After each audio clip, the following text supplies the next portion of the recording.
Okay, so you've been there, right? You tell your dog to stay, you take like 3 steps back, and boom, they pop right up and follow you. It's such a classic, frustrating moment. But what if I told you that a reliable stay isn't some kind of magic trick? It's an architectural project. Today, we're not just barking commands. We're actually going to build this behavior brick by brick, and we're going to use a solid science-backed blueprint to do it. And seriously, if you've struggled with this, you are in excellent company. That feeling of defeat when your dog breaks their stay for the 10th time, yeah, that's a shared experience for so many of us. It's one of the most common training hurdles out there, but the fix isn't about being tougher or just repeating yourself over and over. And that right there is the whole point of what we're talking about today. We're going to toss out those old, outdated ideas about force and dominance. Instead, we're diving into the science of how dogs actually learn. We're going to lay out a much better blueprint that's going to transform you from just a commander into a really skilled and effective teacher. All right, let's get into it. So to build any behavior that's really going to last, we need a solid plan, a blueprint. And in dog training, that blueprint comes directly from the science of learning theory. This is where we stop guessing and we start understanding what's really going on inside our dog's head. Now, the engine that drives this entire project is positive reinforcement. And look, this isn't just some fluffy, feel-good idea. It is hands down the most effective and humane way to build behavior. All the top veterinary behavior organizations like the AVSAB, they all endorse it. Put simply, we're going to make staying still the absolute most profitable and awesome thing our dog can possibly choose to do. What's really cool is how 2 types of learning work together here. So you've got operant conditioning, where your dog learns that the action, staying still, leads to a fantastic consequence, like a treat. And at the same time, through classical conditioning, they learn that your cues, the word stay or your hand signal, predict that a reward is now possible for doing that action. So one's about the how, the other's about the when. So how do we tell our dog exactly what they did right, especially when we're standing a few feet away? Well, we use a marker signal. A little click from a clicker or a sharp yes acts like a camera shutter. It captures the precise moment of stillness and basically says that what you're doing right now is what's earning you the treat. It makes your communication incredibly clear. Okay, with our scientific blueprint in hand, it's time to start construction. We're going to lay the very first bricks of this behavior. And you know what's interesting?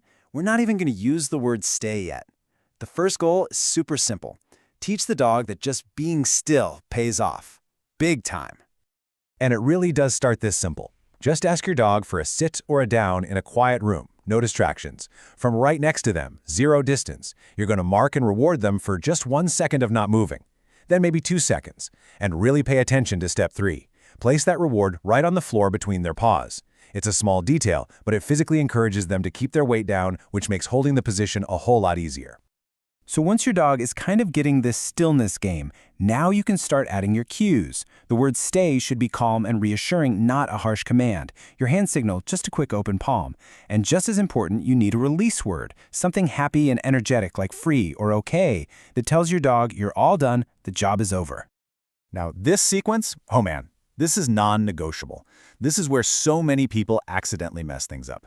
You have to mark the stillness, then deliver the reward while the dog is still in position, and only then do you give the release cue. If you release them and then reward them, guess what? You're actually rewarding them for getting up, not for staying. This one little detail, it changes everything. All right, our foundation is set. The dog gets the basic idea in a quiet room, but you and I both know the real world isn't a quiet room. So now we have to make this behavior durable. It's time to, let's call it weatherproof our stay against the 3 big challenges it's going to face out there. And here it is. This is the absolute golden rule. If you remember nothing else from our little chat today, remember this, the 1 variable rule. You can ask your dog for more duration or more distance or more distraction, but never ever 2 at once. The second you add 1 new challenge, you have to make the other 2 ridiculously easy. This is the secret to preventing failure and keeping your dog confident. And here they are, the 3 variables we're juggling. Duration is how long, distance is how far away you get, and distractions, well, that's pretty much everything else in the universe, isn't it? Our job as the architect is to slowly and systematically increase the difficulty of each one. But, you guessed it, only 1 at a time. So first up is duration. But here's the trick. We don't build it in a straight line, like 5 seconds, then 10, then 15. That's too predictable. Instead, we mix it up. A 3-second stay gets a reward, then a 1-second stay gets a reward, then maybe a 5-second one. This variable schedule works just like a slot machine. That unpredictability is what keeps the dog super focused and engaged. Okay, once your duration is looking pretty good, we can start adding a little distance. But this detail is absolutely critical. You must always walk back to your dog to deliver the reward. If you say stay, walk 10 feet away, and then call your dog to come get their treat, you just rewarded them for breaking the stay. You've taught a recall, not a stay. Always, always return to them. And now for the final frontier, distractions. But hold on. Before we can even think about proofing against a bouncing ball or another dog, our dog has to be able to stay while we are the distraction. So you start small. Can they stay while you just turn your back? While you clap your hands? While you sit down in a chair? Your own movements are the first and most important distraction to master. So now we're getting into the fine-tuning. These are the advanced details, the stuff that takes a good stay and makes it a truly great, reliable, real-world skill. This is where we troubleshoot those common little problems and make our communication even more precise. And this is a big one. You guys, stay and wait are not the same thing, and using them interchangeably is super confusing for our dogs. Stay means freeze in this exact spot and position until I come back to you. Wait is way more informal. It just means, hang on, don't cross this invisible line, like a doorway, until I release you to go forward. Using them correctly makes you so much clearer to your dog. I want you to burn this quote into your brain. Seriously, when your dog gets up early, they're not being defiant, they're not being a jerk, they are giving you data. That data is telling you loud and clear, hey, what you just asked for was too hard for me right now. So your job isn't to correct them. It's to look at that data and figure out how to make it a little easier so they can succeed next time.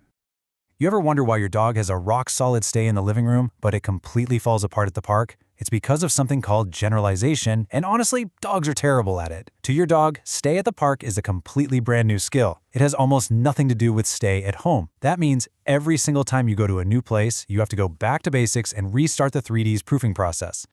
So if we boil this whole architectural plan down, it really comes down to these 3 core principles. First, embrace the science. Let positive reinforcement be the engine that powers everything you do. Second, be a systematic teacher. Follow that one variable rule like it's your religion. And third, get obsessed with being precise in your communication. Your cues, your marker, your release, every single signal matters. And that really is the question this all leads to. The old way of training was about commanding obedience. But this new, science-backed approach, it's about being a thoughtful architect. It's about carefully constructing a behavior. Yeah, it takes a little more patience, a little more skill, but the result is a dog that doesn't just stay because they have to, but because they confidently and happily choose to. The choice is yours.